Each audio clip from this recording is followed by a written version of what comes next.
Prosseguindo no estudo de História da Igreja, estamos estudando a Reforma Protestante. Vamos ao item número 13 do material didático, os anabatistas na Alemanha. Vamos contextualizar o que nós estudamos até agora. Nós estudamos a contribuição da Reforma Protestante na história e na história do cristianismo, dizendo que é um evento importante, e na história do cristianismo porque a Reforma Protestante, eles pelo menos não caíram no mesmo erro dos católicos que proibiam a leitura da Bíblia pelo povo. Isso era demais, né? Então, depois, como destaque, falei de Erasmo de Roterdã, que foi um professor de Martim Lutero, tá bom? E falei para vocês que Erasmo de Roterdã, ele tentou influenciar Lutero para o bem, né? Criticando a participação dele nas guerras justas e tudo mais, ok? Bom, falei também que o Papa Leão X, no ano 1517, ele era um político banqueiro da família dos Médicis, que eles dominavam o papado nesse período, né?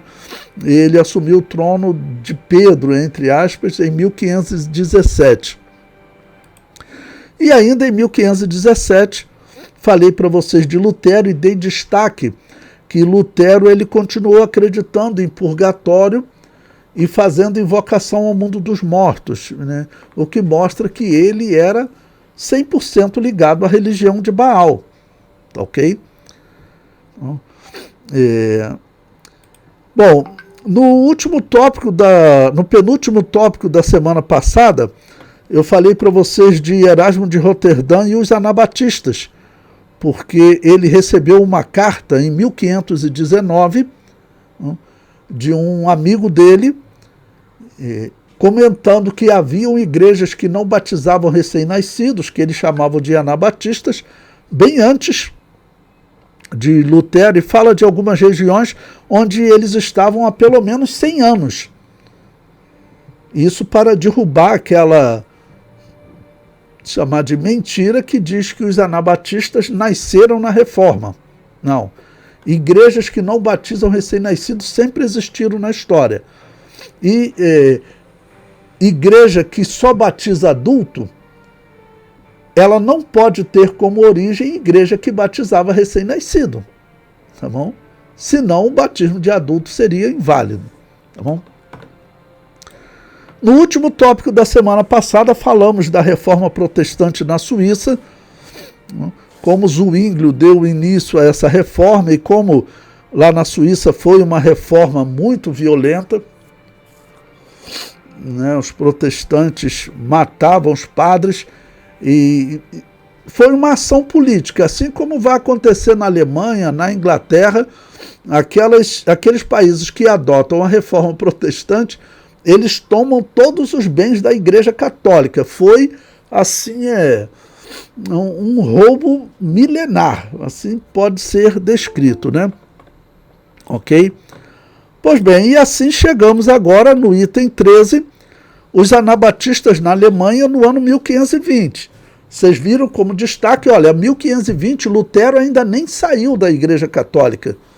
Continuava lá praticando seu paganismo do purgatório. Ele ainda não tinha nem saído da Igreja Católica. E eu estou mostrando para vocês como um argumento que é fundamental.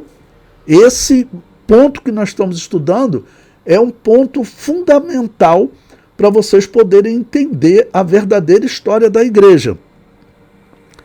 Então, eu mostrei para vocês em 1519 documentos falando de anabatistas que viviam há mais de 100 anos, isso católicos humanistas descrevendo essas igrejas que não batizavam recém-nascidos.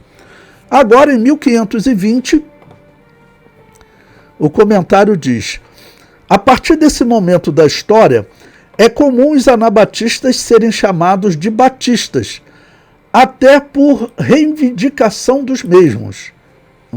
O que vai acontecer? Os batistas, na história, Lembrando que a Assembleia de Deus é uma igreja batista, ou seja, é uma igreja que só batiza adultos. Então todas as igrejas que só batizam adultos são chamados na história de igrejas batistas. As igrejas batistas, algumas mantiveram o nome batista, outras foram adotando outros nomes, como Assembleia de Deus, Igreja do Nazareno, Igreja do Evangelho Quadrangular. Então, a Igreja Assembleia de Deus, ela deriva das igrejas batistas que tinham um nome especial. Elas se identificam na história como batistas independentes. Tá bom? Daniel Berg e Gunnar Wingre eram da Igreja Batista Independente, que existe no Brasil ainda hoje. A Igreja Batista Independente, assim como a Assembleia de Deus, ela não faz uso da cruz. Porque eu tenho mostrado para vocês também que na história, as igrejas que só batizavam adultos, as igrejas valdenses e outras igrejas, todas as igrejas anabatistas, novacianos, valdenses, paterinos e outros, eles não usavam a cruz. A cruz começou a ser usada por Constantino, né? E essas igrejas anabatistas, elas não usavam a cruz. Tá bom? Então, até por reivindicação dos mesmos, estamos na página 27 do livro. Então, como eu disse, por que as igrejas anabatistas, elas não querem ser chamadas de anabatistas e começam a solicitar que sejam chamados de batistas? Porque anabatistas significa rebatizadores.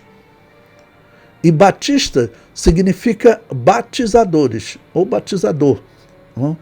Anabatista foi o nome que lá em 253 a Igreja de Roma deu para o Novaciano, um bispo anabatista, né?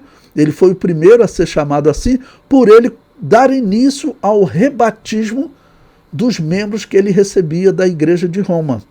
Foi ali que começou toda a divisão. 253, a Igreja de Roma já estava desviada. Né? O desvio de Constantino foi um complemento de heresias naquela igreja que já estava desviada. Então, anabatistas, por que os anabatistas não gostavam desse nome e pediam para trocar? Porque anabatista significa rebatizador, né? E os anabatistas na história, ou os batistas na história, eles diziam, não, nós não estamos rebatizando, nós estamos batizando, porque o batismo de recém-nascido não tem valor. Então, os membros aí da Igreja Católica, e agora vão ser acrescentados os membros da Igreja Protestante, que vêm para a nossa igreja, eles vêm com o batismo de recém-nascido. Esse batismo não existe. Esse batismo não tem valor. Por isso que não é rebatismo. É batismo. Tá bom?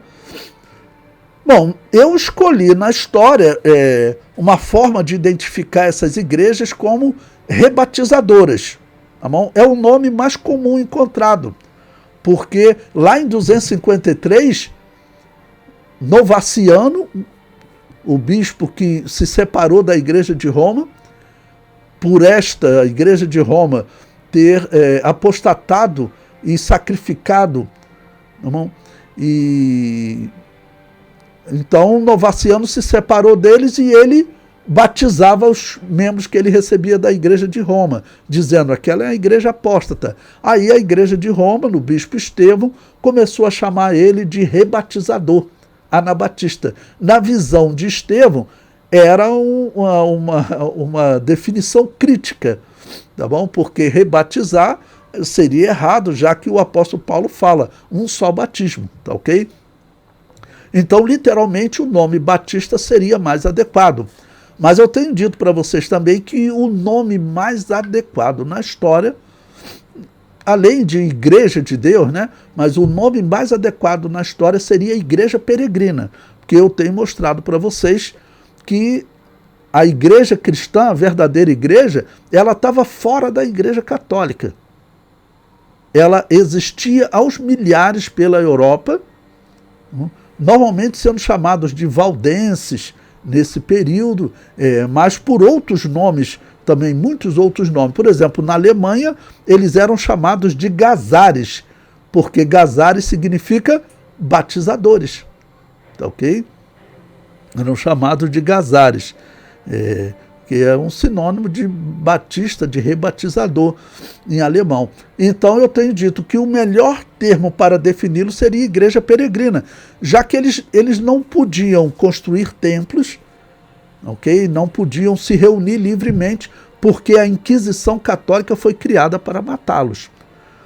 Bom, então, eles escolheram serem chamados de batistas. A partir desse período da história, nós vamos encontrar o termo, por exemplo, valdense, de uma certa maneira, sendo substituído por outros termos, como congregacionais, batistas, independentes e outros nomes que nós veremos na história. Bom, mas até hoje, a igreja congregacional, por exemplo, e a igreja batista geral, e a igreja batista independente, e a Assembleia de Deus, são igrejas super irmãs. No seminário onde eu estudei, o IBP, lá em 1984, o amigo da sala, que até hoje nós temos contato, o professor Mauro, ele é da igreja congregacional. Por quê? Porque todas as igrejas anabatistas na história, ou batistas, elas são congregacionais, como a congregação é que decide. É claro que na Assembleia de Deus alguns questionam, mas na Assembleia de Deus ela é congregacional. A questão é que, mas então por que tem pastores, né, que eles ficam por tempo indeterminado? Porque em algum momento a congregação decidiu colocar aquele pastor e aquela congregação aprovou no estatuto que ele seria presidente por tempo indeterminado. Então foi uma decisão da congregação, tá ok? Então a Assembleia de Deus é uma igreja congregacional, não? Porque foi decisão da congregação. Então, todas as igrejas anabatistas, elas tinham essa característica. E eu tenho mostrado para vocês que as igrejas anabatistas ou igrejas batistas na história, a partir de agora vão ter novos termos sendo usados para definir a igreja de Deus, né? Os anabatistas na história, eles foram os primeiros a dar, por exemplo, voz às mulheres. As mulheres sempre participaram das igrejas anabatistas com votação, com pregação do evangelho, tá bom? Quando a igreja anabatista, chamada Batista Independente, chegou no Brasil, né, a Frida Wingren, ela trabalhava na igreja, até pregando o evangelho. Os pastores do Brasil, das Assembleias de Deus no Brasil, que começaram a criar problema para ela. Mas as mulheres sempre tiveram voz ativa, isso é muito importante. Nós temos muitos documentos escritos por mulheres anabatistas na história, ok? Bom, então prosseguindo, os anabatistas gazares, que estudamos no século anterior, melhor, nos séculos anteriores, habitando na Alemanha, agora são chamados de anabatistas e batistas, tá ok? Bom, eu tenho sempre priorizado com vocês citar historiadores, ok? Então eu vou citar agora um historiador que é um dos livros mais consultados, mais conceituados na história das igrejas que só batizam adultos. Né? O título da obra não tem em português, essa obra traduzida, né? Mas é a História dos Batistas. Tá bom? Publicada em 1922 nos Estados Unidos. E isso é importante porque esse autor, John Christian, ele defende exatamente o que eu estou defendendo aqui com vocês. Para vocês verem que a teoria do sucessionismo não é uma teoria nova. Tá ok? Pois bem. Perdão, irmãos. Ele diz o seguinte: a extensão do movimento batista no século XVI dificilmente pode ser exagerada. Essa doença do anabatismo e do fanatismo, diz Dorner, havia na terceira e quarta décadas, entre 1520 e 1540. Espalhado como uma febre quente por toda a Alemanha, da Suábia e Suíça, ao longo do Reno e Holanda, Frislândia, da Baviera, Alemanha Central, Westfália e Saxônia e até Holstein. O anabatismo representou no século XVI a corrente de pensamento popular, sentimento e aspiração que não deixou de fluir através dos séculos. Tá ok? Uma pausa aqui para explicar a vocês. Vocês viram que ele está citando historiadores, tá bom? Falando de anabatistas em grande número em 1520. E ele prossegue dizendo, século XVI, lembrando, do ano 1501 ao ano 1600, tá bom? Então, ele é uma continuação do pensamento daquelas outras igrejas, como eu falei para você, Gazares, Valdenses e outros. Ele prossegue, se não fosse por perseguições ferozes que desde o início caíram sobre os batistas com toda a probabilidade humana, a reforma teria sido claramente um movimento batista. Bom, deixa eu fazer mais uma colocação aqui para vocês. O uso do termo reforma ou protestantismo, às vezes é usado de uma maneira um pouco errada. Normalmente, quando se fala em reforma, se fala em reformar quem? A Igreja Católica. Que eu tenho dito para vocês que não tem como reformar a Igreja Católica. A Igreja Católica é a Babilônia apocalíptica, isso não existe dúvida. A crença no purgatório, invocação ao mundo dos mortos, é a comprovação de que ela é a Babilônia apocalíptica. Tá bom? Então, o termo reforma normalmente é aplicado a aqueles que reformaram a Igreja Católica ou tentaram reformar a Igreja Católica. O que nós sabemos ser impossível. Tanto que hoje eles estão todos voltando aí para a Igreja Católica. Ok? Então, ele aqui está dizendo que a reforma teria sido, bom, pode até ser se ele não estiver usando o termo reforma para descrever esses católicos que tentaram reformar a Igreja Católica. E até numa definição mais técnica, esse período que nós estamos vivendo, 1520, a reforma ainda nem tinha começado. Por quê? Porque reforma, na verdade, é utilizada a partir de Calvino. Os calvinistas, eles não gostam de serem chamados de protestantes. Eles falam, Lutero fez o protesto dele, mas como ele não tirou o purgatório da Igreja Católica, como ele não criticou o purgatório, ele não reformou a Igreja. Quem fez a verdadeira reforma foi Calvino. Então, para os calvinistas e para a história em geral, a reforma ainda vai começar, quando Calvino criticar e condenar a doutrina do purgatório. Essa é a crença deles. Essa é a crença deles, tá ok?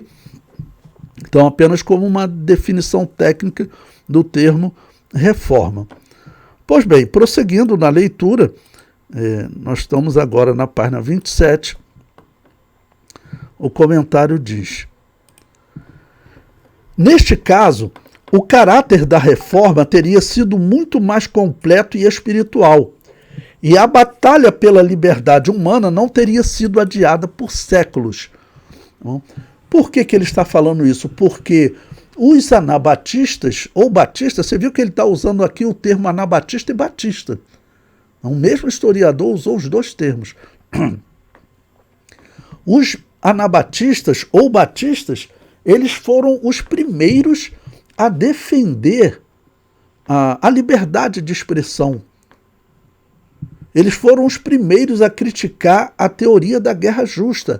Eu mostrei para vocês na aula anterior E vou mostrar mais à frente ainda que até os seguidores de John Hus, que era católico, acreditava em purgatório, mas abandonou o batismo de recém-nascido, até John Hus, os seguidores dele continuaram defendendo a teoria da guerra santa, a teoria da guerra justa, tanto que eles fizeram guerra aos católicos.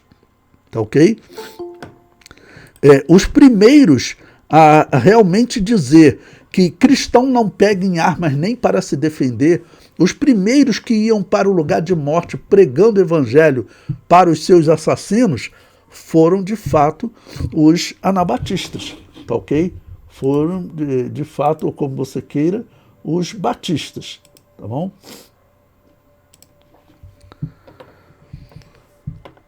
O comentário prossegue. Mas os líderes da reforma temiam por suas prerrogativas e os governantes por seus tronos.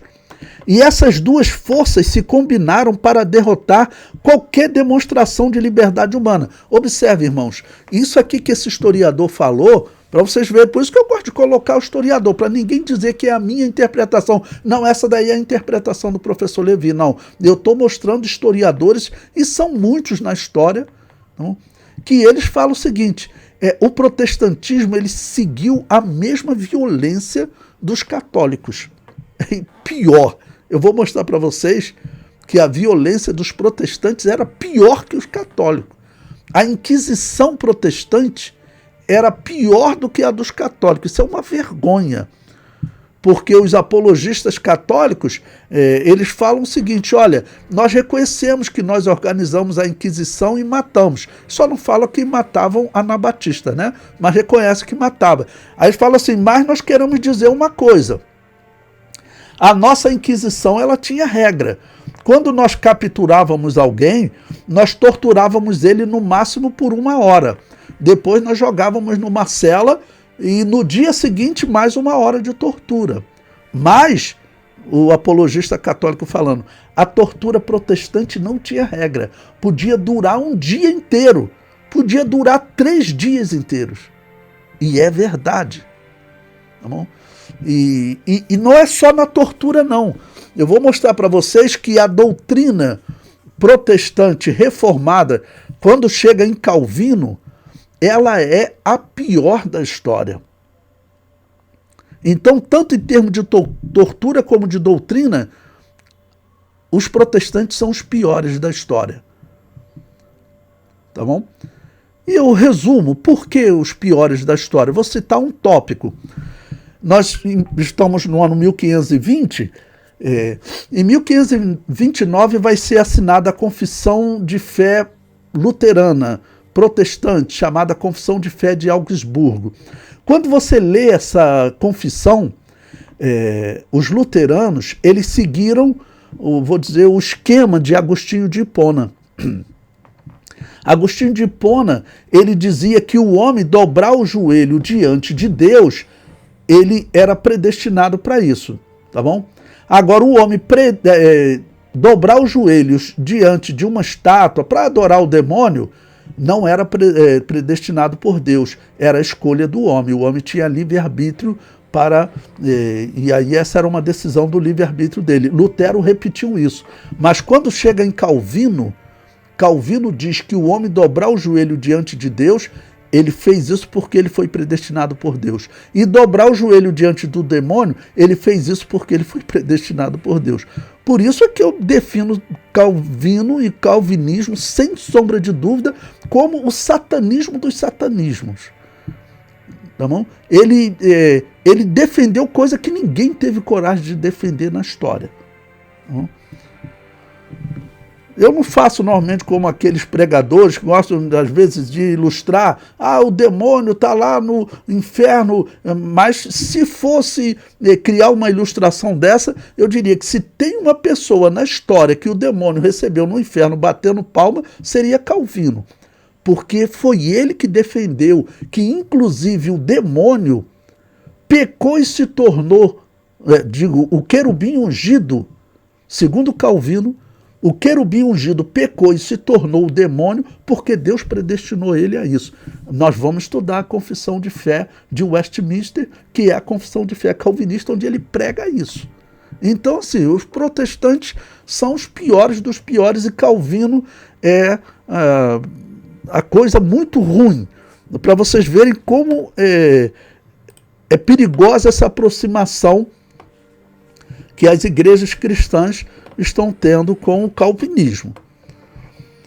O comentário prossegue. As massas do povo, no entanto, estavam com os batistas, e é verdade. Não? Aquelas pessoas que viviam no campo, onde estavam escondidas as igrejas batistas e anabatistas, okay? Essas pessoas, quando viam as igrejas católicas, até porque, como que eram as igrejas católicas? Né? Eu mostrei imagem para vocês em aula passada, na mão, tinha aqueles demônios em cima da igreja, que eles chamam de uma arte, né? Cárgulas, que eles chamam, aqueles demônios. Você chegar numa igreja com demônios em cima da igreja, e aqueles cultos de invocação ao mundo dos mortos, é claro que aquilo ali era coisa ruim.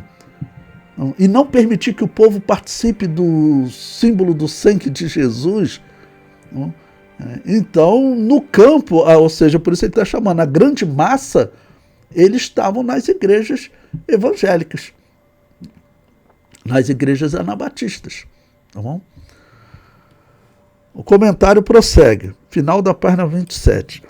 O curso dos batistas foi tão rápido que sua doutrina logo se espalhou por todo o país, e eles rapidamente obtiveram um grande corpo de seguidores, batizaram muitos milhares e também atraíram muitas almas bem intencionadas.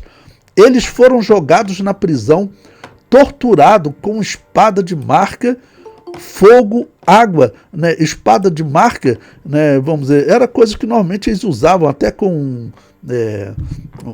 aquecido no fogo, né, para marcar as pessoas, tá bom? Então, espada de marca marcava as pessoas. Fogo, água e diversos aprisionamentos, de modo que em alguns anos estima-se que cerca de 2.000 ou mais tenham sido mortos. Ele está falando nesse período da reforma, né? Porém, nós sabemos que, na verdade, foram muito mais. Não? E nós veremos um grupo de anabatistas valdenses, que eu tenho mostrado para vocês, mostrei em aula passada, que eles existiam mais ou menos há uns 800, 700 anos, os valdenses. Né? E talvez mais precisamente teve um historiador católico, que eu mostrei para vocês, que ele diz que os valdenses eles surgiram nos dias de Constantino, fugindo da perseguição que Constantino começou a fazer às igrejas que só batizavam adultos. Tá bom? Então, esse é um tema importante para vocês estarem atentos. Esse historiador John Christian é uma obra em 2 volumes, uma obra conceituada, que ela defende exatamente o que eu estou ensinando para vocês. Né, que nós não nascemos de igreja católica, não nascemos de igreja protestante, não nascemos de igreja reformada, tá ok? Nós somos cristãos.